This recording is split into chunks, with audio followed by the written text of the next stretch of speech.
Welcome to Chillin' 101. We hope this video helps. You start by picking the right image and preparing the phone. Choose a high-resolution file near your screen ratio so cropping preserves composition. Once done, move the image into Gallery or a known folder and unlock wallpaper permissions in Settings so the system can apply it. You do this first because a missized image causes stretching. Preparing files avoids extra edits later. Now open the Gallery or Themes app and locate the picture you want to use.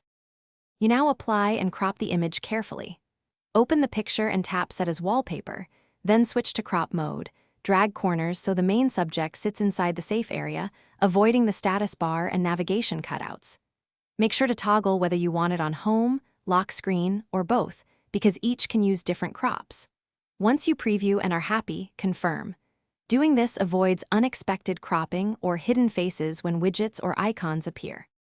You finish by verifying how the wallpaper looks with icons and widgets and make tweaks if needed. If text or icons become hard to read, add a subtle blur or reduce contrast and then reapply. If the wallpaper fails to set, clear the Gallery or Themes app cache and restart the phone. Permissions can reset.